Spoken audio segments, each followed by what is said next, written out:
Olá, seja bem-vindo a mais um programa Reflexões. Hoje com a presença de Geraldo Leão, artista plástico e professor. Meu nome é Paulo Munhoz e estão comigo o músico Vadeco e a ecodesigner Bernadette Brandão para uma boa conversa com o nosso convidado, Geraldo.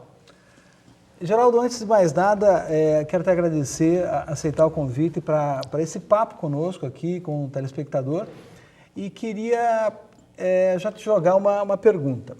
Você atua nas artes plásticas e nas artes marciais. Você é faixa preta em Aikido, não é mesmo? O que é mais agradável para você? A lida com o pincel ou a lida com a espada?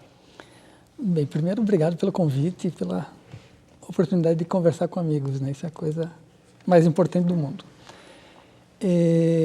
Eu sempre, quando pensava nessas coisas, eu sempre pensava que as artes visuais para mim eram um trabalho, um modo de vida, e as artes marciais eram o meu karma. Era uma maneira que eu tinha de fazer as coisas. Para mim é uma necessidade, né? Que não tem nada a ver com violência, mas talvez tenha até com construir relações com as outras pessoas que são diferentes, de um modo diferente que as artes visuais, né? As artes visuais lidam o tempo todo com comunicação, a gente faz coisas para os outros, a gente tenta de alguma maneira dar vida para a nossa visão de mundo, né? E as artes marciais ensinam a gente a se relacionar com as outras pessoas, né? Uma coisa que não tem nada a ver com violência mesmo, tem a ver com a Aiki, né? Com a pelo contrário, com resolução de conflito. Acho que tem que ver com comunicação também, né? Sim, porque na medida que você domina-se, né? A partir da espada, você também passa a ter uma condição de se comunicar melhor com os outros. Tem a ver isso?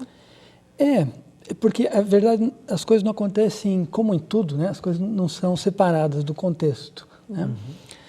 Então, quando a gente pensa numa obra de arte, ou quando está treinando um movimento de artes marciais, você está construindo uma situação que é absolutamente inseparável da relação com o outro. E você aprende o tempo todo no treino que tudo que você faz está em relação com o outro, só existe em relação com o outro. Então a gente percebe o tempo todo que a gente não é sozinho, que não é com a gente. Não adianta nada eu me preparar, né? Porque eu não existo sem o contexto, sem as outras pessoas. Isso é uma coisa que eu acho fundamental das artes marciais, né? E onde começou a tua história com as artes marciais e com as artes visuais?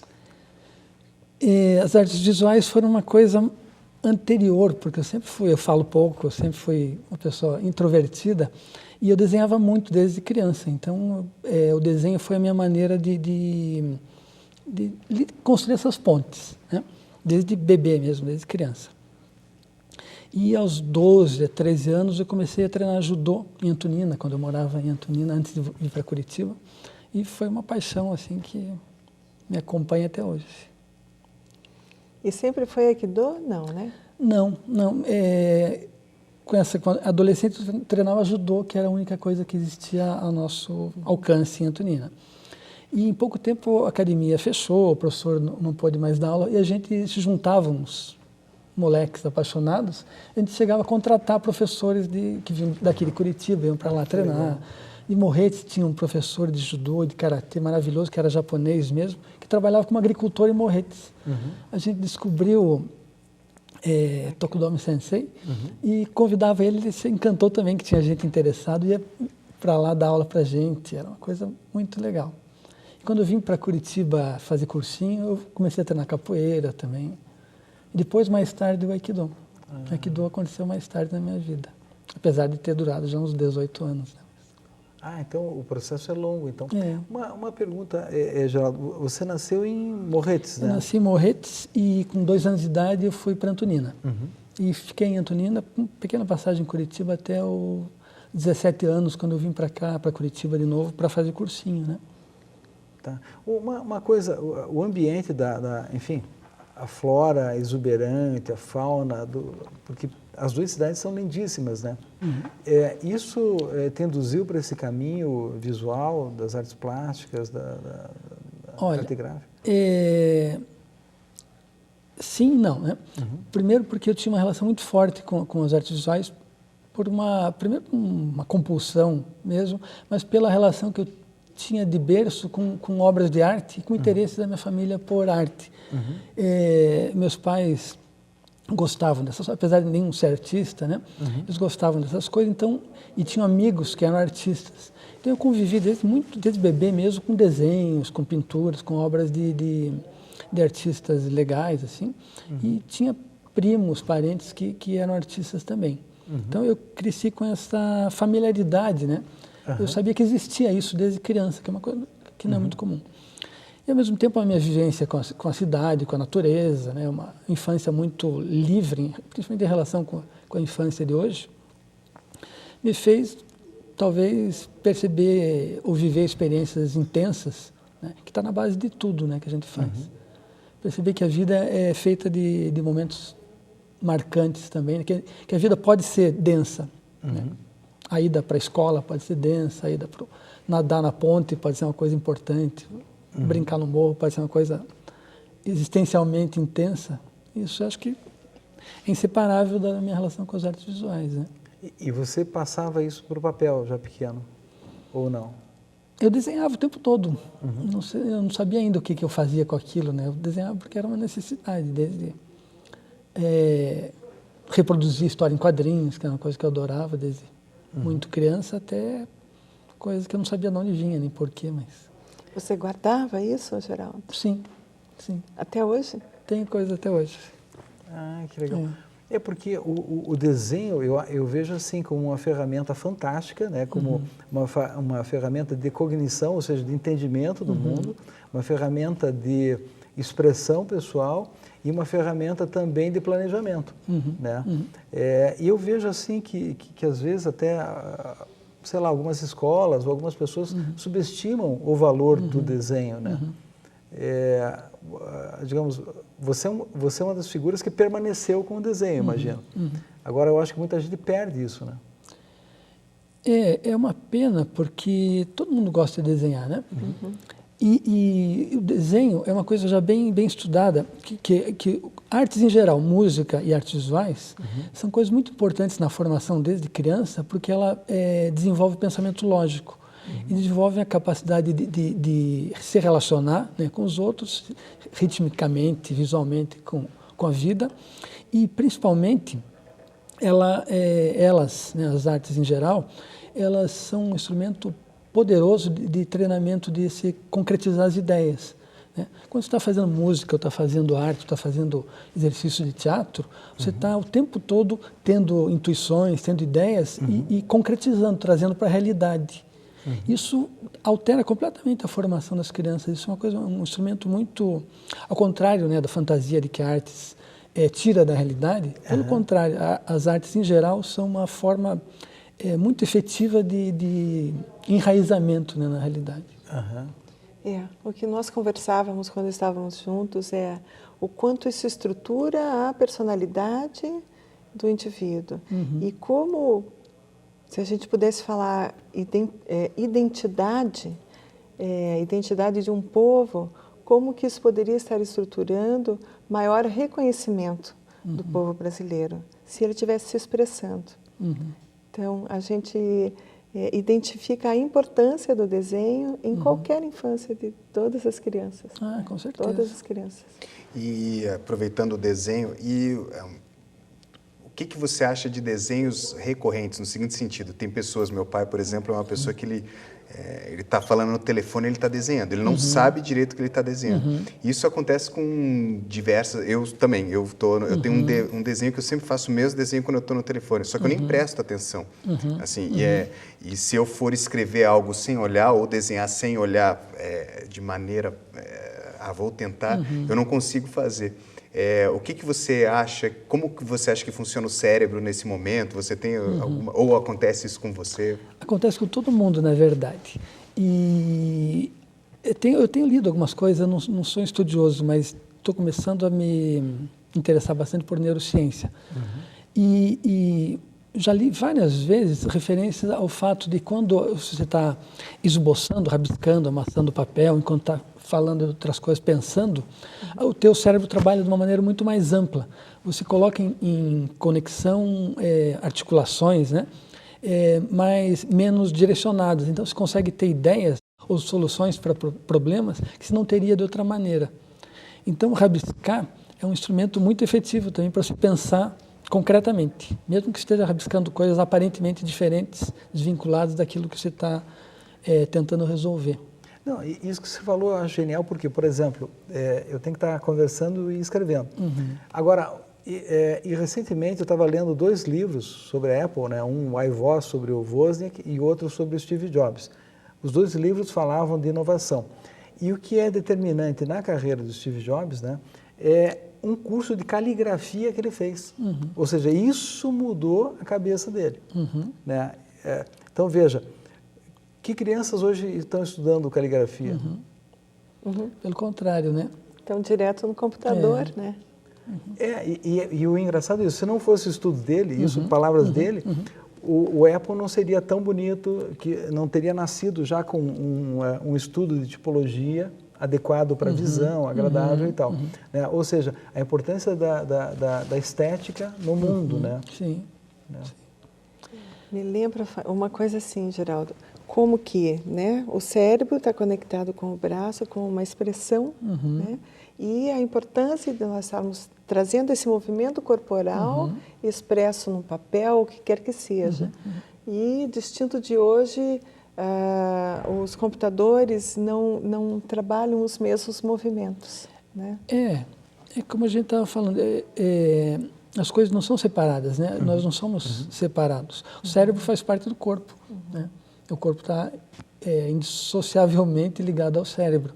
Então, essas atividades são fundamentais, porque elas, quando você acostuma a ter consciência do teu pé enquanto você está falando, o teu corpo, logo o teu cérebro, né, a tua capacidade perceptiva está funcionando de uma maneira muito mais inteira, logo muito mais efetiva. A gente tem acompanhado experiências nos Estados Unidos de liberar as crianças da caligrafia. Elas podem agora, legalmente, né, escrever apenas no computador ou com letras de forma. Isso a gente não sabe o que vai acarretar em termos de percepção de relação com o mundo mesmo, ou delas com elas mesmas. Né? Porque quando a gente escreve, a gente está botando 2 coisas em jogo, né? Essa capacidade lógica de aferição, um lado do cérebro, e ao mesmo tempo um lado motor figurativo, né? que acessa conteúdos mais inconscientes, né? Ou mais básicos. Consciente é uma palavra perigosa, mas mais básicos, né? No sentido biológico até. Então, e como a gente não é um bicho separado, né? A gente trabalha em conjunto. Quanto mais em conjunto esses elementos atuarem, mais efetiva é a nossa relação com o mundo mesmo. Desde o funcionamento orgânico, né, até as relações orgânicas entre as pessoas, né? Entre grupos sociais, grupos de amigos. Agora, você falando, me veio uma visão bem digamos, o lápis como uma espada, né? Ou seja, é uma extensão tua, né? É uma ferramenta, né? E que eu acho que na hora que você exercita isso, você está mexendo com todo o corpo e tal. Acho que não inibe o trabalho direto no computador, ou até agora com tablets. Tem já umas Cintiqs, né? Que são, você já trabalha com esse processo de extensão do corpo mais natural, né? Agora, o que eu acho é que esse treinamento da escrita, né, do desenho, são fundamentais. Com certeza. Né? O ideal, né, do guerreiro oriental é o cara que domina a pena e a espada. Né? A gente não é separado. É aquela história do Kandi, né? Do seminário que você assistiu. Eu estava comentando, um dia que chegou um mestre japonês também, que ele era, acho que 3º Dan no Aikido, mas era 8º Dan na caligrafia, né, japonesa. E era muito interessante o processo de meditação dele, né, de concentração, e a geração de mensagens, assim, né, de ideias sintéticas, nos quadros, né? Porque são pinturas, né, feitas com letras, né? Eu achei uma experiência muito interessante, até porque eu acabei ganhando um quadro que tinha uma mensagem, naquele momento, extremamente importante. Ou seja, meio que foi ali também ou seja, o artista conectado com o inconsciente coletivo, podendo, através de sua arte, dar uma mensagem para alguém que precisava daquilo naquele momento, né? Então, o que eu acho que a gente está falando é algo bem maior, né? E que às vezes é relegado a um segundo plano. Até porque, às vezes, no processo de iniciar o desenho, por algum trauma, a pessoa para, né? Como é que a gente lida com esse trauma de uma criança? Seria um movimento interrompido, né? Na psicologia se fala, né? Um movimento interrompido. Normalmente, nos casos das crianças, o que acontece é entrar o senso crítico se torna forte a ponto de atrapalhar, né? de bloquear a liberdade com que as pessoas fazem as coisas quando são crianças, né? Que todo mundo devia, de alguma maneira, cultivar também, de várias maneiras, né? Mas eu acho que a melhor maneira é encorajar mesmo a pessoa a perceber que o que ela faz é importante. Né? Qualquer coisa que a gente faz é importante. Isso é uma coisa... Porque talvez seja... Veja, quando uma criança está fazendo um desenho, ela está fazendo para ela mesma, né? Está envolvida naquele mundo, que é uma coisa muito diferente do desenho do artista, né? Ela está trabalhando com uma liberdade extrema, que não quer dizer que seja a mesma coisa que a arte, que é outro mundo, né? Outro tipo de liberdade que não é extrema, é muito mais dirigido e contingenciado. Mas quando ela está fazendo ao mesmo tempo uma coisa que é absolutamente devedora do mundo interior dela, mas ela depende daquilo para se comunicar com os outros. Ela faz isso para alguém ver. Né? E se nesse momento ela sente algum tipo de pressão, de senso crítico, ela pode se sentir de alguma maneira insegura e parar com isso. Né? Então, por quê? Porque principalmente chega uma idade que a criança começa a cotejar o que ela faz com o trabalho dos outros, né? Tanto de adultos quanto de outros colegas. Em alguns momentos, existem situações que valorizam um determinado tipo de desenho, de expressão, em contraposição a outros. Normalmente o desenho mais parecido, né, mais realista. E a criança, na verdade, acaba introjetando esses valores e acha que ela pode o que ela faz não ser bom o suficiente. Né? Uma questão, Geraldo, nessa passada dessa primeira conversa, eu tenho a impressão que está ficando claro, né, a importância, digamos, do desenho, né, da expressão gráfica, artística, na formação do indivíduo. E você tocou agora há pouco na questão a outra arte, né, ou seja, a arte do artista plástico, profissional e tal, que daí eu acho que envolve relações de poder, relação de ganho e tal. Eu queria que você comentasse com a gente o que é esse mundo, né, mas depois do nosso intervalo. Então, você que está conosco, continue aí, que logo, logo voltamos para continuar essa conversa fantástica com Geraldo Leão. Até mais.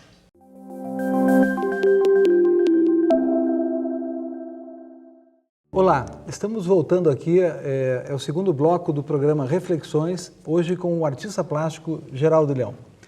Geraldo, nós terminamos o bloco anterior bem numa transição entre a importância da arte, né, para a criança, para o seu desenvolvimento lógico, emocional, e a gente terminou com uma questão, né, que estou jogando para você agora, e a arte plástica no sentido profissional, aquela coisa do grande artista, da fama, da fortuna e tal. Como é que é esse universo? Uma coisa é o campo das artes plásticas profissional, outra coisa é a ideia do grande artista, da fama e da fortuna, né? Que é uma figura romântica que muitas vezes, ou quase nunca, tem alguma coisa a ver com a realidade. Às vezes até tem, né? Mas é estatisticamente desprezível. Né? Quando eu falei há pouco que vi uma diferença muito grande no trabalho das crianças e no trabalho do artista, é porque criança, naturalmente, né, e até pela circunstância da experiência diferente, ela é livre quando trabalha. Né? Ela lida com a expressividade não condicionada, né, a elementos. E quando o que um artista faz é justamente o contrário, né? Ele percebe que ele está dentro de um campo muito específico, né? Que é algo construído socialmente durante séculos, né? No nosso caso, na nossa cultura, o que a gente chama de arte é uma coisa muito diferente, né? De manifestações estéticas de outras culturas, né? Que têm manifestações estéticas muito importantes, mas não são exatamente o que a gente chama de arte na nossa cultura, que vem do Renascimento para cá. Então, quando um artista na nossa cultura está trabalhando, ele está levando em consideração esse campo de fundo, né? Esse pano de fundo que, de alguma maneira, chancela, mas também cria parâmetros para aquilo que ele está fazendo. Né? Isso desde do Renascimento até o que foi feito ontem, né? Então, esse mundo que está sendo constantemente reconstruído, ele está dialogando e está construindo os parâmetros pelo qual tudo que a gente faz hoje está sendo visto, referendado ou validado. Né? Então, nesse sentido que tem muito menos a ver com liberdade, principalmente no sentido da arte infantil, ou no sentido da ideia do artista romântico, né? Que seria aquele, né, que é bafejado pelas musas, né, que recebe a inspiração. O artista é um trabalhador intelectual, intelectual sem pretensão, no sentido de que trabalha com ideias e propõe essas ideias para um público uma audiência mais ampla. Né? Então, o trabalho de um artista é esse, que tem esses condicionamentos que são do campo específico, né, que constroem a especificidade da atividade, como médico, como engenheiro. Por outro lado, então, o artista ele vai expressar algo que vai tocar alguém no momento que essa pessoa contemple. Então, a arte, a obra de arte, ela é tida, ela é feita para a contemplação e para a reflexão. E, digamos, para modificar alguma coisa, né, nessa emoção e estética do contemplador. Então, qual é o compromisso do artista com o público? Veja, eu gosto muito, eu uso uma frase de um artista dos anos 80, americano, chamado Julian Schnabel, que eu gosto muito e uso muito nos meus cursos, porque dá muito conta disso. Ele diz que quando ele está escolhendo material para fazer um trabalho ou juntando trabalhos para fazer uma exposição, ele se sente como alguém que está escrevendo uma carta de amor para alguém que ainda não nasceu. Né? Quer dizer, a gente tem um compromisso com o público, mas não sabe que público. Né? A gente está produzindo visões de mundo, está dando concreção, né, visibilidade para uma coisa que a gente acredita. Mas a gente não tem a dimensão de como isso vai ser lido ou de como isso vai ser realmente interpretado, né, ou retomado pelos nossos interlocutores. Né? Então, por isso a ideia de contemplação existe também, mas a gente não pode esquecer que a contemplação no sentido passivo não existe. Né? Porque uma obra de arte, na verdade, é uma coisa, né, que não tem sentido em si.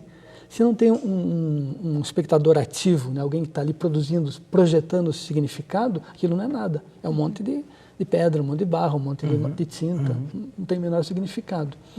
Então, como a gente vive Por isso que é importante essa ideia da história do campo, da especificidade do campo.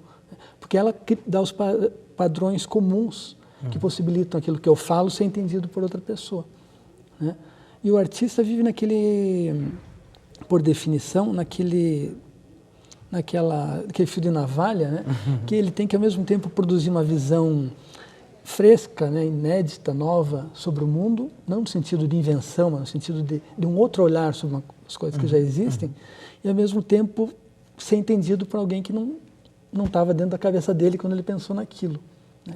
Esse momento, né, de que alguma coisa tem que ser, um signo tem que ser novo e ao mesmo tempo ser compreendido, que é uma contradição em termos, né, é o nó da questão, mas ao mesmo tempo é o momento artístico.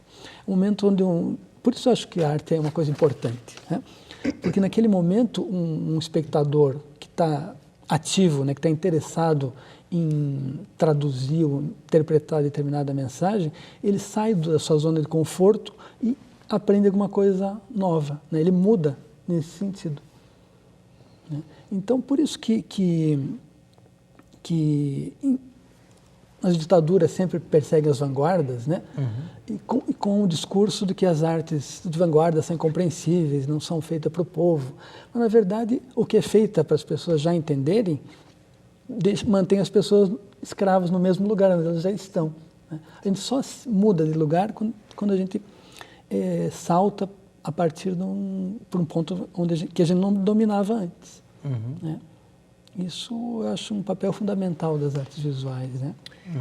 Aproveitando isso, o que você acha das ferramentas tecnológicas para a produção dessas novas artes visuais, digamos, para se dar esse passo, e aonde elas se enquadram dentro do meio artes visuais? Como é que é essa divisão, assim?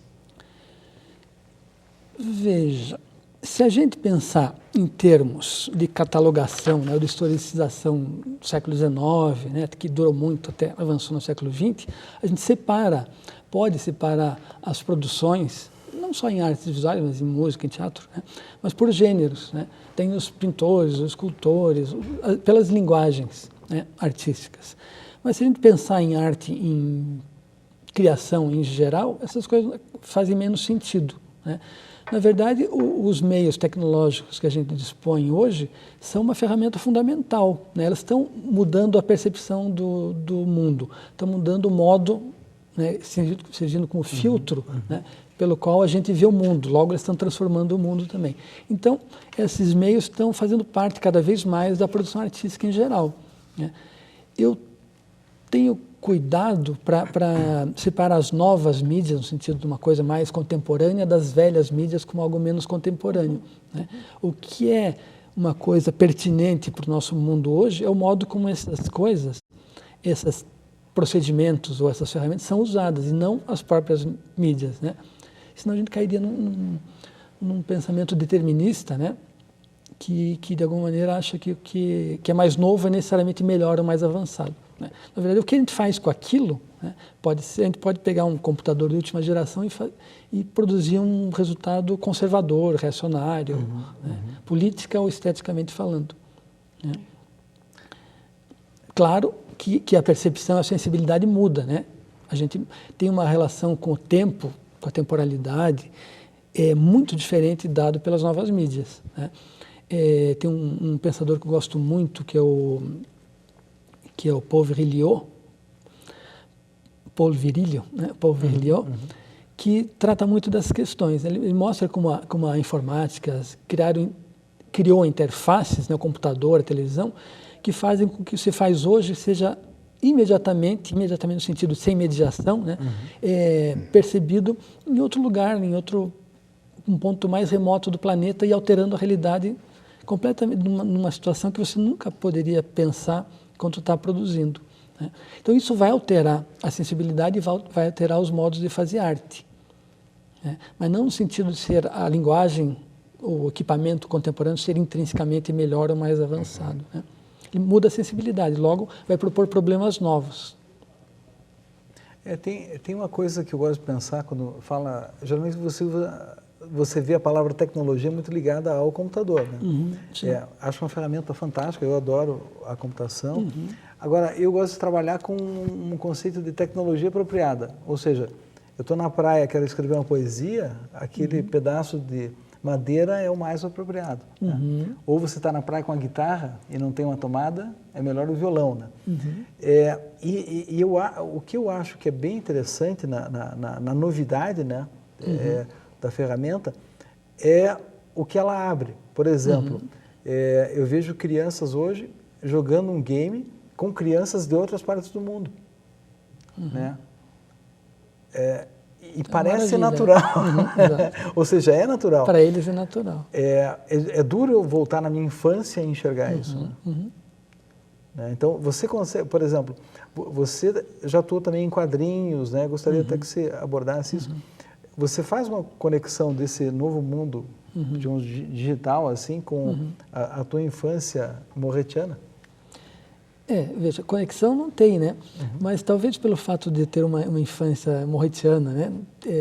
Que eu vivia de calção e descalço o dia inteiro, né? 24 horas por dia, me faz ver essas mídias de uma maneira diferente, com menos naturalidade. Tá. Logo eu consigo ter um distanciamento que me permite ver ela de uma maneira diferente de uma criança que para quem aquilo já é uma extensão natural do corpo, do cérebro, do pensamento. Isso torna a utilização diferente, não melhor nem pior. Né? O que eu acho interessante é que, às vezes, por a gente, por exemplo, estar vendo um mundo muito tecnicizado, né? Para o bem e para o mal. A gente está vendo essa tecnicização nos conduz a experiências muito rápidas, né? De a gente ser obrigado a produzir mais, ser muito efetivo e muito rápido mesmo em todas as instâncias.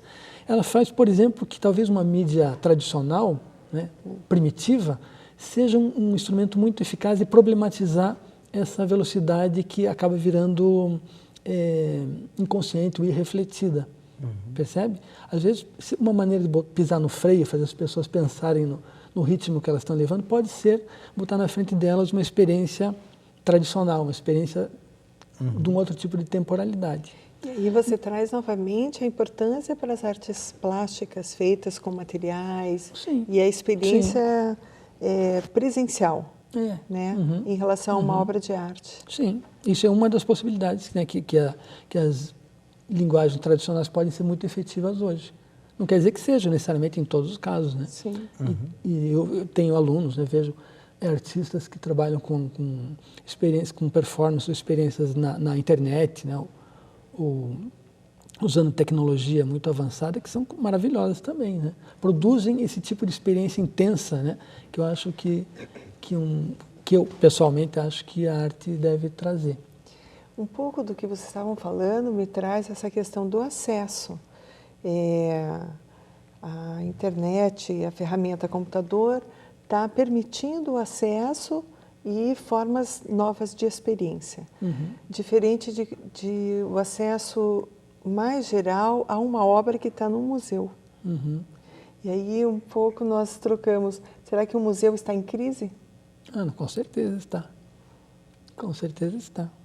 A ideia do museu tem que ser repensada, né? Ao mesmo tempo, ele não desaparece porque tem muita produção, toda a produção feita até muito pouco tempo atrás foi feita para caber em museus, né? Para ser vista dessa maneira. Mas praticamente ou quase tudo que está sendo feito de hoje em diante vai necessitar de outro modo não só de visibilidade, viabilização, mas também de registro, né, e conservação. Né? Como restaurar ou como guardar uma obra feita num programa que já se tornou obsoleto em 6 meses? Se ela daqui a 50 anos vai ser possível ter uma máquina, vai ser conseguir acessar um computador dos anos 70? Né? Ou quem vai conseguir comprar uma lâmpada fluorescente que foi usada numa instalação do Dan Flavin, né, nos anos 60? Hoje ainda tem, o MoMA compra um monte de lâmpada fluorescente antiga.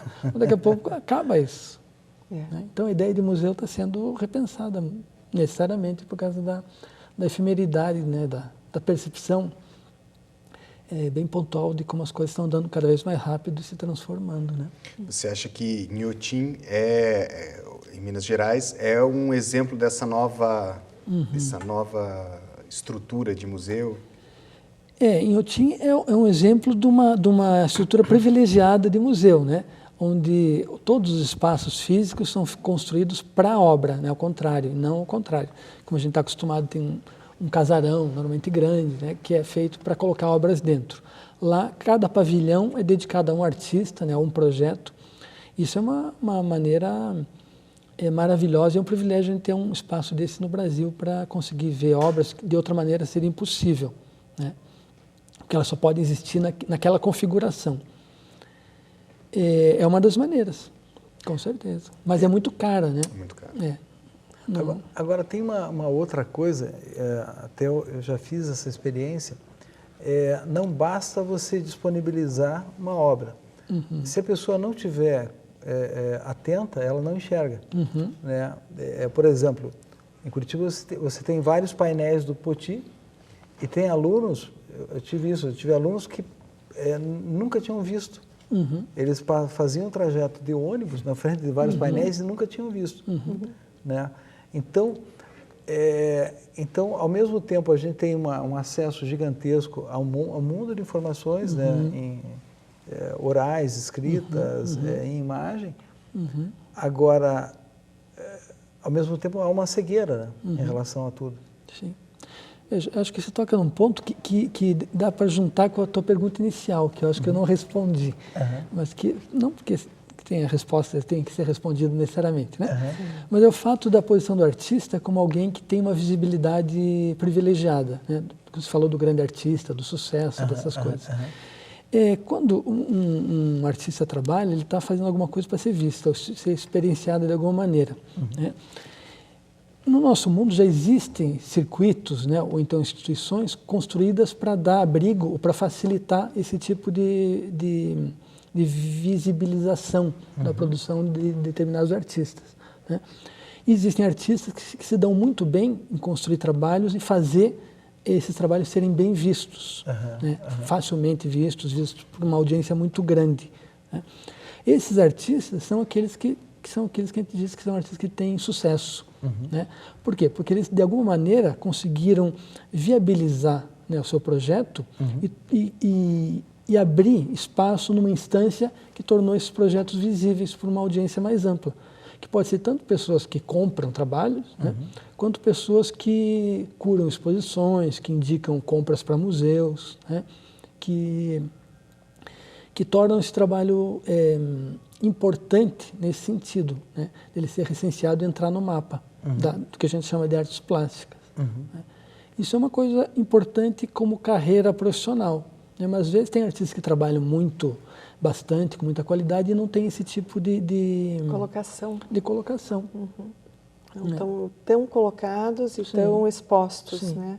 E são maravilhosos. Sim, são muito talentosos, são importantes, né? São fundamentais. Mas se a gente quer mudar o mundo, a gente tem que fazer as nossas ideias serem vistas, né? Não adianta nada o cara ser um gênio, ter o potencial de transformar o planeta, né, e fica lá no porão dele, no estúdio trabalhando. A parte mais importante, né, que é dar esse passo para o outro, não é feita, né? Então o artista tem que trabalhar com isso, né? Não no aspecto da busca da fama, necessariamente, nada contra, não tem nenhum problema com isso, né? Ou de vender bem, ser um sucesso comercial. Sorte que todo mundo que trabalhasse sério fosse um sucesso, né, profissional, ganhasse bem com isso, em todas as áreas, né? Mas, de qualquer maneira, se você quer que suas ideias sejam levadas em consideração, você tem que construir mecanismos de publicização, né, de tornar público aquilo que você faz, publicar isso. Para isso tem situações, instâncias muito específicas, com as quais a gente tem que aprender a lidar.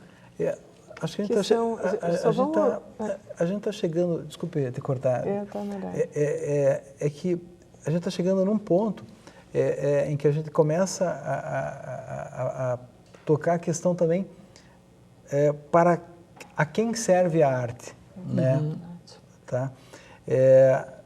Ou seja, a gente já viu para que ela serve, né? Ou pelo menos a gente tem uma leve visão aqui, né? Não é num dia que a gente vai matar a questão, mas a quem serve a arte eu acho que entra numa questão também política, e você tem um trabalho muito importante do seu doutorado em História, em que você avalia, né, o nascimento, o desenvolvimento do paranismo e mesmo do modernismo brasileiro, tentando achar uma identidade para o Brasil. Então, essa questão fica para você, para ser respondida após o nosso intervalo. E você que está aí conosco, por favor, se mantenha nesse canal, que daqui a pouco voltamos para esse papo com o Geraldo Leão. Até já.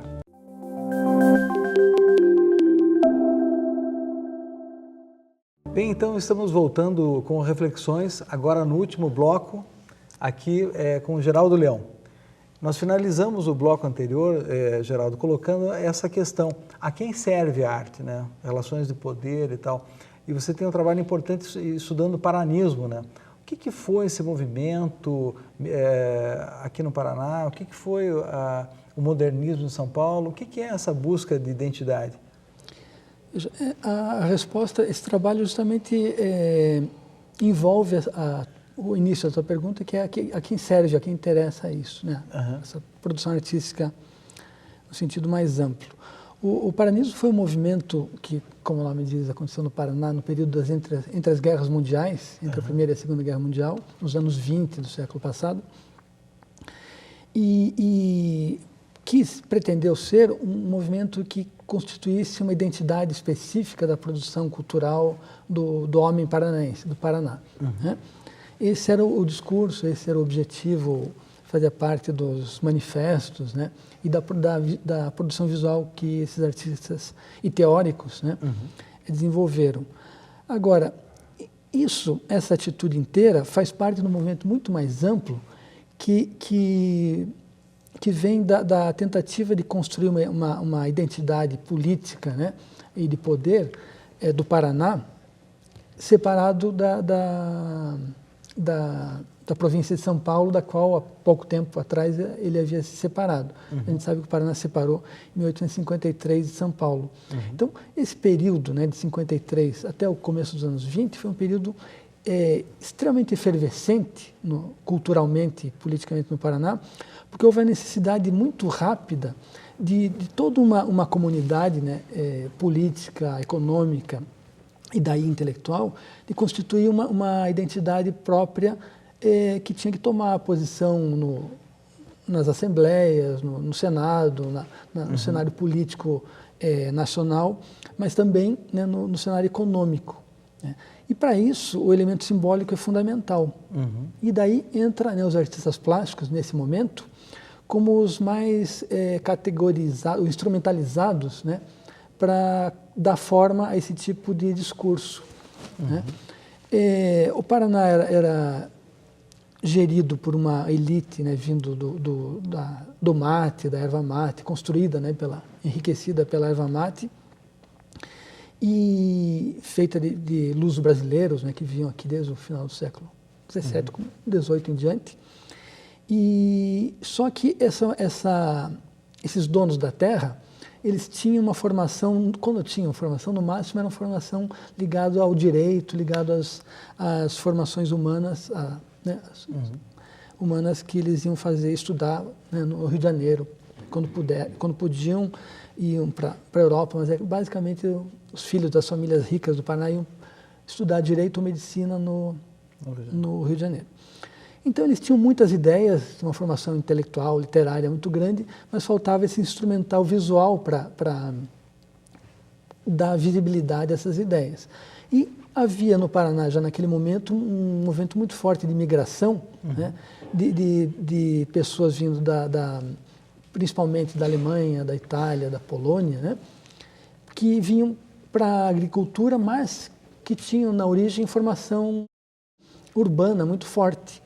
Eles dominavam técnicas de impressão, de litografia, né, daqueles processos primitivos, né, de impressão, e atividades de escultura e de pintura e desenho, que eram fundamentais para fazer móvel, para fazer projetos, né, de todos os tipos.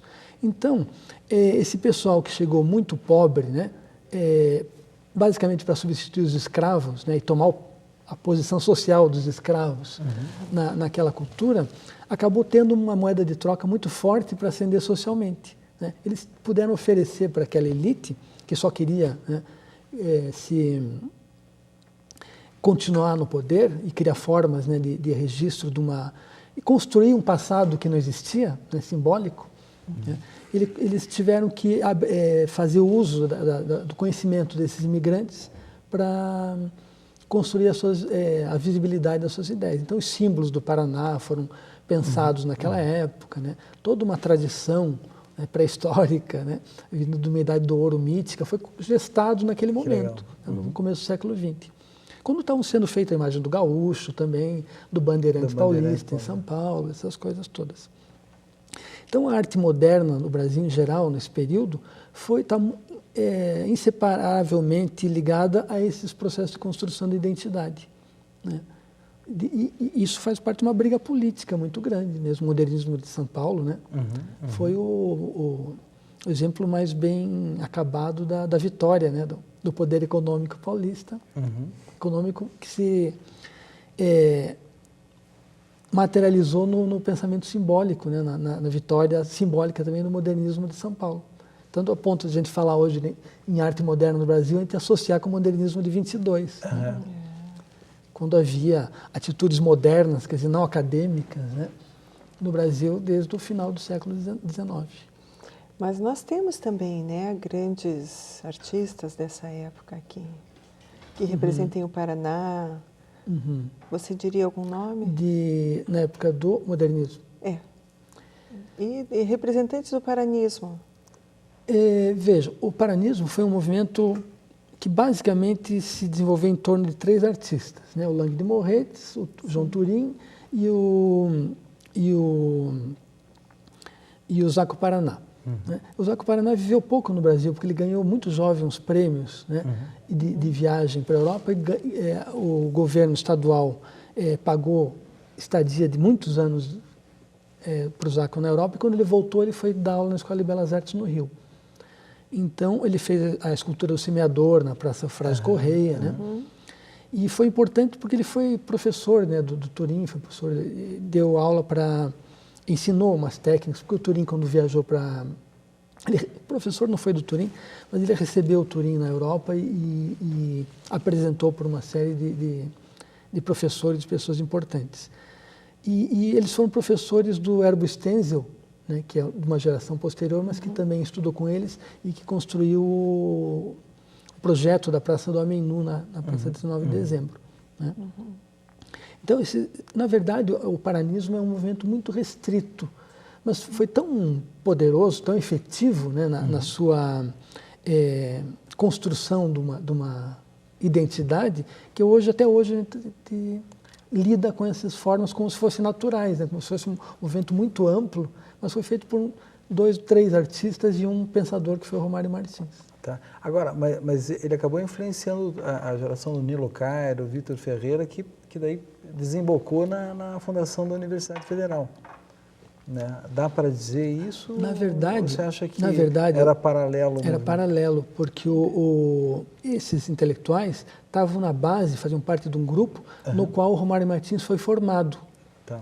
Pelo contrário, eles estavam na base Eles eram a base dele, tá. Que foi um grupo que se formou intelectualmente na virada do século.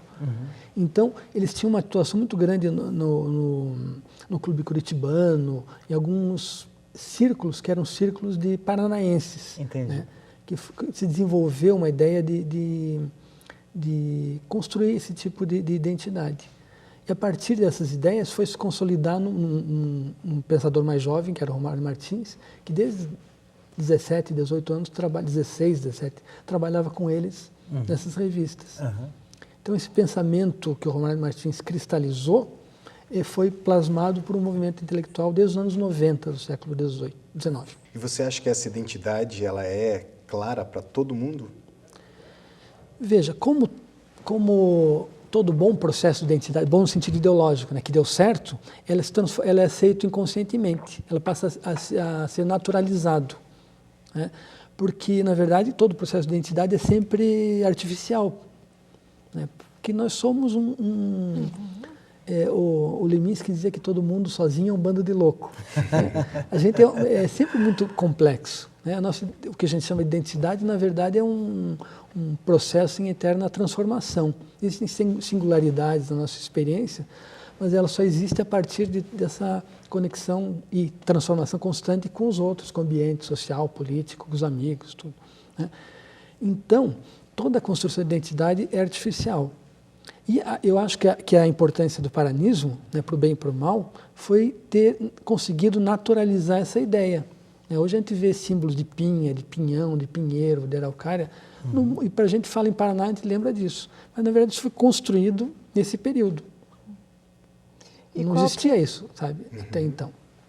O que é o aspecto negativo que você diz? O aspecto negativo é o perigo da construção de uma identidade como se fosse algo separado dos outros. Né? O estanque até. Um bairrismo, uma fascistização né, da ideia de identidade. Sim. Porque a gente não pode esquecer, o termo fascista tem um peso pesado hoje. Mas quando essas ideias do paranismo, por exemplo, foram gestadas, a ideia fascista era uma ideia vista com muita naturalidade. Né? A gente lê artigos números inteiros da Ilustração Paranaense, que era a revista, né? O órgão de divulgação do paranismo, uma revista importantíssima de poesia, de literatura, em que enalteciam o Mussolini, enalteciam o fascismo, tinham muitos jornais e revistas falando bem do Hitler, né? Porque eram os movimentos... o início da era Vargas também. Exatamente. Né? O nosso presidente Getúlio Vargas era um simpatizante, né, do nazismo e do fascismo. Então, essa ideia de nacionalismo tem o componente negativo por nossos olhares, né, atuais. Naquele momento, era uma necessidade natural. A gente tinha que construir uma identidade para se defender ou para, né, se opor a determinadas ameaças, que eram quase sempre uma ameaça de uma classe dominante sendo posta em dúvida por populações emergentes, social, politicamente, economicamente. Né? O que eu vejo como negativo é o fato de começar a passar a vir um orgulho de ser paranaense e isso meio que competir com a visão de mundo do estado vizinho, por exemplo. Sim. Né? Sim. E deixar de perceber uma unidade brasileira. Sim. Por exemplo. Ou latino-americana, ou mundial, humana, né? Humana, exatamente. A expressão humana. O problema dos regionalismos é esse, né? Ao mesmo tempo que tem coisas muito legais, né, importantes, historicamente, esteticamente, o risco é a gente cair numa... porque, na verdade, a parte, digamos, que eu acho que é bem positiva, é você começar a olhar para você mesmo e valorizar. Valorizar você, teu filho, o vizinho, o teu espaço. Porque a gente é muito bombardeado também pela ideia de que o de fora é melhor, né? Seja o europeu, o americano e tal. Então, agora, eu não sei se para valorizar você precisa criar uma bandeira. Eu acho que talvez a falha seja tentar inventar uma bandeira para valorizar. Acho que tem que ser mais automático. Está aqui do meu lado, opa, vamos junto, mas todos pelo mundo, né? Claro. Enfim, essa é uma percepção. Aliás, que eu acho que deve ser uma percepção positiva de um mestre, né? Você como professor, como é que você lida na relação mestre-aluno? A palavra mestre é perigosa, né? Em termos de professor-aluno. Porque eu acho que eu entendo o professor como alguém que cria oportunidade para as pessoas aprenderem. Né? Nesse sentido, a gente não ensina nada. Né? Porque o que eu tenho que eu aprendi, quase nunca vai servir para os outros. No máximo, você usa essas experiências para criar uma situação, uma armadilha. Servindo para nós aqui. Uma armadilha para as pessoas perceberem o que elas podem tirar para elas e para a sua vida. Né? Então, por definição, o Gilles Deleuze dizia que um professor ele não ensina o que sabe, ele ensina só o que ele está estudando naquele momento. Isso eu acho muito legal, né? Por causa disso, né? Porque ninguém sabe tudo, principalmente o que a gente sabe quase sempre não vai servir para os outros, porque já passou, foi produto de experiências de contextos que já não são recuperáveis. Então o que a gente tem que fazer quando dá certo como professor é isso, criar situações em que a pessoa pode construir sua própria formação. Né? E nesse sentido, hoje os estudantes, né, estão ávidos, interessados em vivenciar um pouco essas visões de mundo de pessoas admiráveis para que possam criar sua própria visão de mundo, né? É muito prazeroso ser professor, né? Eu acho muito legal. Só que às vezes a gente pode aprender muito mais com uma pessoa que não é admirável do que com uma pessoa que é admirável. Cuidado com essas coisas. Você não pode associar necessariamente uma coisa com outra. Isso que você falou, Geraldo, eu acho muito legal, porque eu tinha um peso na minha consciência que era a quantidade de pessoas ruins que apareceram na minha vida. Assim. Até que um dia eu olhei para elas e falei, nossa, mas foram mestres ao contrário, eles foram obstáculos para eu crescer de alguma forma. Claro. Então isso que você falou tem tudo a ver, né? Ou seja, você pode aprender mais com alguém que na verdade não é um querido, né? Claro. Desculpa, e em relação à tua experiência, né, dentro da universidade, a gente fala muito de motivação do coletivo, assim, né? Quer dizer, existia uma motivação para que fizessem determinados movimentos e tal. A tua experiência junto com os seus alunos hoje, o que você acha, qual é a motivação das criações neste momento, das criações artísticas nesse momento? E eu vou complementar a pergunta do Vadeco com uma notícia triste. Você tem que ser sintético. Tá bom. Porque está terminando o bloco. Tá bom. Veja, a primeira etapa com os alunos é sempre entender o que eles querem, o que é interessante, o que é importante para eles. E daí tentar criar situações que possam ser produtivas para a direção dos interesses do grupo, né, com que eu estou trabalhando. Porque necessariamente o que a gente pensa é muito... Veja, eu tenho 54 anos, meus alunos de faculdade têm 20. Né? Então, não só a experiência, né, no sentido de domínio de vocabulário, né, é diferente, mas também os interesses são muito diferentes, os objetivos são muito diferentes. Então, o primeiro momento é criar uma situação em que eles percebam, né, porque às vezes a gente como artista não sabe muito bem onde quer chegar, sabe que quer chegar em algum lugar, mas não sabe aonde. Né? Que eles percebam mais ou menos as direções e eu crio situações e organizo o trabalho na direção que o trabalho deles, que as motivações de cada um está propondo. Amigos, infelizmente, Geraldo, a gente está encaminhando para o final do programa, ele passou muito rápido, né? Foi 1 hora condensada. Eu queria te agradecer muito, né? Você estar aqui conosco, dividindo o teu conhecimento com a gente e com o espectador. Agradeço muito ao Vadeco, né? A B, e agradeço principalmente a você, telespectador que esteve conosco, né? Participando dessas reflexões. A missão do programa é justamente essa, é tentar gerar insights, tentar estabelecer um diálogo que possa ser interessante para todos nós, para quem está aqui e para quem está do lado de lá da televisão. Muito obrigado a todos e até a próxima.